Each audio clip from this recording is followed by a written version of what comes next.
Sir ये 39वां दिन नहीं, अगर 390 दिन भी होगा, लेकिन हम लोग पीछे नहीं हटे। असली में ताकत सरकार को दिखेगा वो 3 तारीख को दिखेगा और 4 तारीख के पेपर पे देश की सिपाही जो सरहद पे खड़ा होके गोलियां सबसे पहले अपने सीने पे लेता है, अगर उनको ये गलत बोल रहे हैं, बरगलाए हुए कर रहे हैं, तो उनकी सोच में प्रॉब्लम। देखिए ये जो आग जो है सो 75 साल से जमा हुआ आग की शुरुआत हुआ है।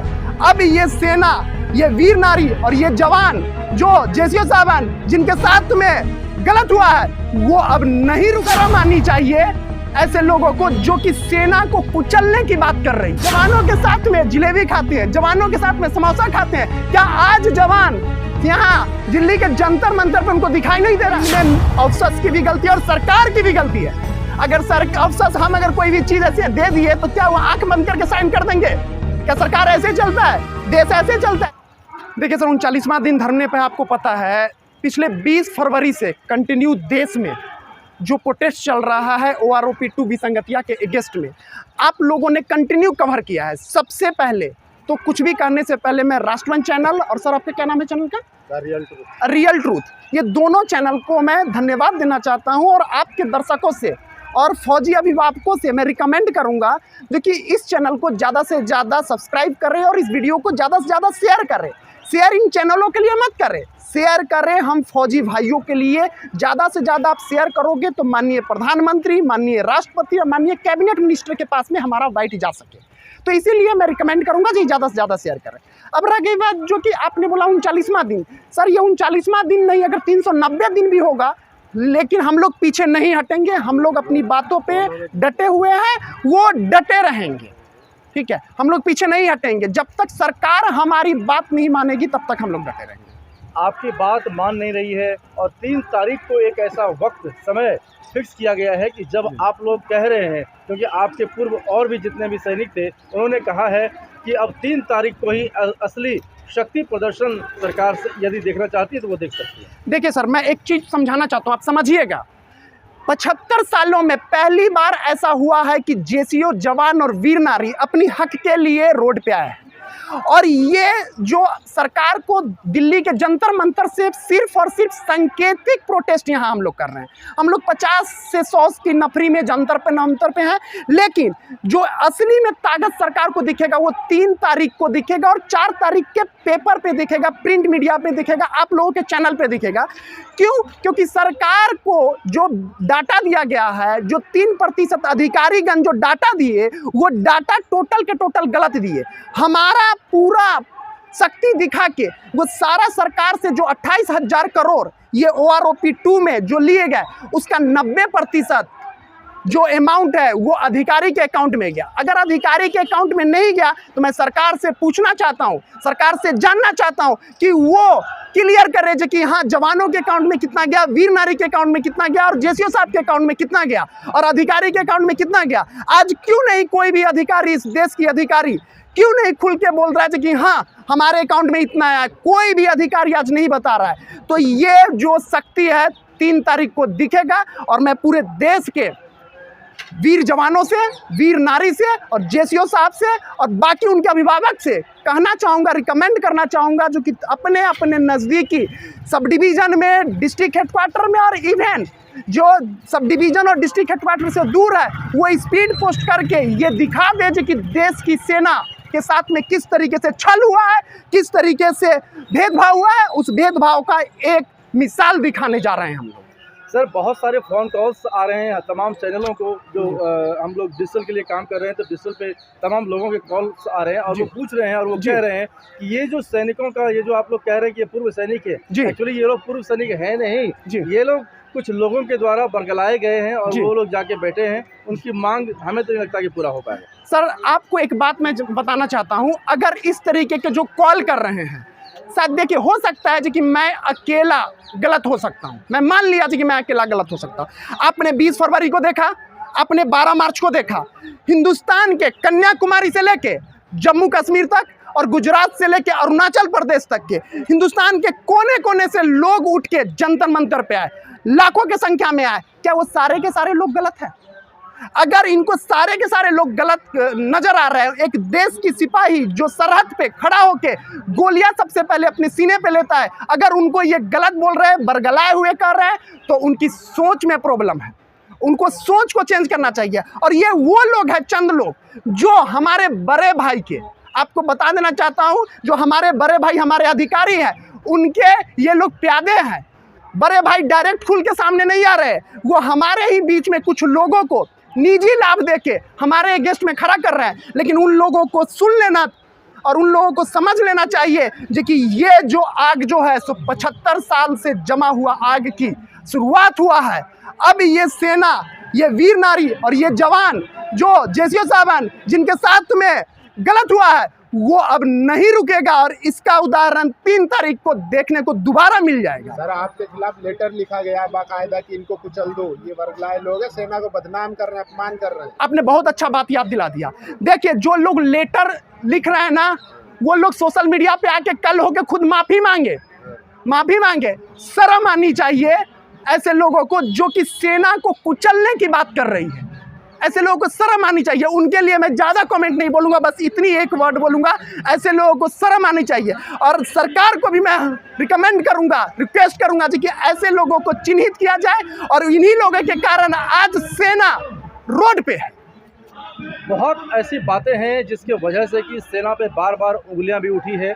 और उसी में से एक बात निकल के ये सामने आती है कि क्या जिस तरीके से अभी आप लोग, क्योंकि आप लोग पूर्व सैनिक हो गए हैं, लेकिन फिर भी अपने आप को पूर्व कह नहीं रहे हैं, क्योंकि जज्बा वही है, जोश वही है, जुनून वही है। तो क्या जिस तरीके से अधिकारियों ने आप लोगों को बेवकूफ़ बनाया, मूर्ख बनाया कह सकते हैं, तो क्या अब उसी का ये रोष निकल रहा है आपके सामने? देखिए सर, आपने बहुत अच्छी बात बोली जी कि आप लोग पूर्व सैनिक हो गए हैं लेकिन कह नहीं रहे हैं। देखिए, सबसे पहले तो मेरा मानना है, एज एक फौजी होने के मानना है, जिस बंदे के अंदर देशभक्ति की भावना है वो इस देश का सिपाही है। सिर्फ ड्रेस पहन के, चलिए ड्रेस पहन के हम लोग सरहद पे, हमें मौका मिला, सरहद पे हम खड़े हैं, लेकिन क्या आपको ड्रेस पहनने का मौका मिलता तो क्या आप नहीं पहनते? मैं आपसे पूछना चाहता हूँ, क्या आप ड्रेस पहन के, क्या आप इस देश का सिपाही नहीं मानते हैं? बताइए, आपसे पूछना चाहता हूँ भैया, आपसे पूछना चाहता हूँ, आप देश का सिपाही मानते हो अपने आप को?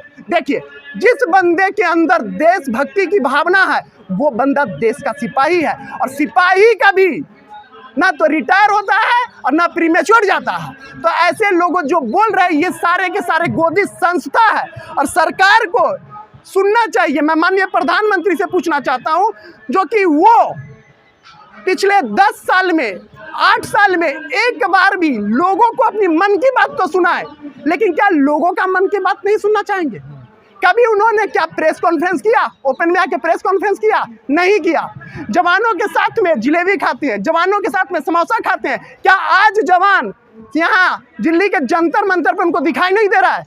दिखाई दे रहा है कि नहीं दे रहा? मैं आपसे पूछना चाहता हूँ और आप लोगों से पूछूंगा, अगर कभी प्रधानमंत्री या कोई कैबिनेट मिनिस्टर कोई आप लोगों के सामने आते हैं, चाहे रक्षा मंत्री हो, सामने आते हैं, तो उनसे भी ये सवाल करिएगा कि क्यों जंतर मंतर पे जवानों से क्यों नहीं जाके मिलते हैं? अगर जवानों के अंदर में कुछ दर्द है तो उसको सुनिए। लेकिन लोग कह रहे हैं कि उसमें सरकार का या मोदी जी का या रक्षा मंत्री का क्या दोष है? वो तो अफसरों ने किया है ना। अच्छा, हाँ, एक चीज में आपसे, उनको पता ही नहीं चला चीजें कैसे अच्छा, ठीक है, चलिए मैं उन्हीं के साथ में सरकार की बात मान लेता हूं। अगर अफसरों की गलती मानते हैं, देखिए इनमें अफसर की भी गलती है और सरकार की भी गलती है। अगर अफसर हम अगर कोई भी चीज ऐसे दे दिए तो क्या वो आंख बंद करके साइन कर देंगे? क्या सरकार ऐसे चलता है? देश ऐसे चलता है? देश में एक नियम है, एक रूल्स है। कोई भी चीज कैबिनेट से पास होने से पहले कई एक सारे बैरोक्रेट होंगे जो कि फिल्टर किए होंगे OROP-2 को। ऐसे थोड़ी नहीं इतना पैसा कैबिनेट से सैंक्शन हो गया। ये इस तरीके से बात अगर सरकार की तरफ से उठाया जा रहा है, बताया जा रहा है, तो सरकार हमारी भोली भाली सेना को बेवकूफ बना रही है। तो सरकार यहाँ पे आपके साथ छल कर रही है, सरकार वही अपना रही है एकदम। सरकार, देखिए अब सरकार की बात कर लेता हूँ, सरकार की दोहरी नीति है, सरकार की दोहरी नीति है। अब मैं बात कर लेता हूँ सेंटर में वही बीजेपी, मैं बीजेपी की बात कर, सेंटर में बीजेपी यहाँ उनके नाक के नीचे में बैठे हुए, लेकिन हमारी संज्ञान सुनने के लिए तैयार नहीं है। और वही बिहार की बात कर लेता हूँ, बिहार में वही बीजेपी सेना के एक मुद्दा को लेके विधानसभा नहीं चलने दे रही है। तो क्या बोलेंगे? इसकी दोहरी नीति नहीं बोलेंगे तो क्या बोलेंगे? बिल्कुल। बिल्कुल। और इस तरीके से जो सरकार का जो रवैया है, इससे क्या सेना जो यहाँ पे बैठे हैं और जो बॉर्डरों पर सिक्योरिटी दे रहे हैं, दोनों के मन में कितना बड़ा डिफरेंस होगा, कितना बड़ा मतभेद हो रहा है, ऐसे देश की जनता क्या सोचेगी? देखिए, एक बात मैं आपको बताना चाहता हूँ, माननीय प्रधानमंत्री जी अगर इस चीज को जल्दी से रिजॉल्व नहीं करेंगे, क्या वीर नारी को, जिसको कि 2006 में मात्र 3,000 रुपया मिल रहा था, 3,500 रुपया मिल रहा था, आज 9,000 मिल रहा है। वही ऑफिसर्स को, जिसको 11,000 मिल रहा था, आज 78,000 रुपया मिल रहा है ऑफिसर के वीर नारी को। माननीय, इतना डिफरेंस क्यों? माननीय प्रधानमंत्री जी को जितना जल्दी हो सके इस चीज पे संज्ञान लेना चाहिए, नहीं तो देश के आंतरिक सेना के अंदर ये कमजोरी होगा, देश कमजोर होगा। क्योंकि जिस देश की सेना ही कमजोर हो जाए तो वो देश कमजोर नहीं होगा। आखिरी सवाल ले लिए सर, आप देश भर के तमाम राज्यों में गए हैं, 3 तारीख का जो आंदोलन होना है, क्या लगता है, कैसी तैयारियां चल रही है, किस लेवल पे होगा? सर 3 तारीख का उसका इमेजिन आप नहीं कर सकते हो, इस तरीके से लोगों के अंदर में आक्रोश है। और माननीय प्रधानमंत्री जी को इस चीज को समझना चाहिए। क्या प्रधानमंत्री जी इस बात को नहीं समझ पा रहे हैं? जो देखिए, मैं अधिकारी की बात कर लेता हूँ, ऐसा क्या होता है जो अधिकारी लेफ्टिनेंट कैप्टन होता है, छोटे रैंक में होते हैं तो कंधे से कंधे मिला के मरने के लिए तैयार होते हैं। जैसे ही उनका रैंक बड़ा होता है, जैसे उनको पॉलिटिशियन के साथ में साठगांठ होती है, तैसे ही उनकी रवैया जवानों के प्रति चेंज हो जाता है। और माननीय प्रधानमंत्री जी, क्या वो मन की बात करते हैं? क्या सर्वे नहीं करा सकते? इतनी बड़ी IT सेल है सरकार के साथ में, क्या वो सेना के बारे में जानकारी नहीं ले सकती है? सेना के अंदर में क्या चल रहा है, उनके मन में क्या चल रहा है? कोई भी कानून उठा के सीधे थोप देते हैं। माननीय प्रधानमंत्री जी सिर्फ और सिर्फ कानून थोपने का काम किए हैं, किसी से सुझाव नहीं किए। आज सेना का अधिकारी सरकार का प्रवक्ता बन के बैठा हुआ है, सरकार की तरफ से आके रिप्रेजेंट कर रहा है, और आप बोल देते हो कि सेना कर रही है कोई भी रूल्स में। और सेना कर रही है तो आपका ब्यूरोक्रेट क्या कर रहा है? उसको डांट लगाइए। आपका IT सेल क्या कर रहा है? उसको डांट लगाइए। उन लोगों को क्यों पेमेंट दे रहे हैं? क्या आपके IT सेल, आपका ब्यूरोक्रेट ये पता नहीं कर सकता है कि सेना के अंदर में क्या चल रहा है, सेना के जो आंतरिक मानसिक में क्या चल रहा है? तो ये जो आपने पूछा मेरे से, जो कि देश में 3 तारीख को लेके क्या चल रहा है, किस तरीके की तैयारी चल रहा है, वो 4 तारीख की पेपर में देख लीजिएगा। और 3 तारीख के आप लोग मीडिया में, सोशल मीडिया में, नेशनल मीडिया तो छापेगी ही नहीं। नेशनल मीडिया तो गोदी मीडिया है। नेशनल मीडिया आप लोगों के ही मीडिया में आप देखिएगा 3 तारीख को क्या होगा, आप लोग ही दिखाएंगे। सर बहुत ही संक्षेप में आप मुझे बताइए कि 3 तारीख को जो कुछ होने वाला है, उसके लिए जो तमाम राज्यों के पूर्व सैनिक हैं, उनको क्या संदेश देंगे, क्या कुछ बोलेंगे, किस तरीके से वो संगठित होंगे? देखिए, संगठित होने की बात तो ऑलरेडी पहले संगठित हो चुकी है। अभी नहीं तो कभी नहीं, अभी नहीं तो कभी नहीं, जो हमारा नारा है उन तक जा चुका है। और वो लोग भी जान चुके हैं कि 75 साल से हमें दबाया गया है, कुचला गया है, मसला गया है। हमारे नाम पे सरकार से फंड लिया गया है और हमें कुछ भी नहीं दिया गया है। तो यही मैसेज मैं फाइनली सरकार को देना चाहूँगा और उन सारे देश के तमाम फौजी समाज के लोगों से मैसेज करूंगा। और NGO, जो छोटे छोटे NGO है, जो बड़े बड़े संगठन है, उनको भी मैं आग्रह करूंगा, उनको भी आह्वान करूंगा कि सेना के साथ में खड़ा रहे। जिस तरीके से आप सेना के शहादत में खड़ा रहते हैं, तो ये भी एक शहादत से कम नहीं है। सेना के साथ में छल हुआ है, तो ये 3 तारीख को आप देखिएगा पूरे देश की सेना एक बार जब रोड पे उतरेगी तो आप लोग ही दिखाएंगे, नेशनल मीडिया तो दिखाएगी नहीं। नेशनल मीडिया को तो स्टूडियो में बैठ के मुर्गा लड़ाने से फुर्सत ही नहीं है।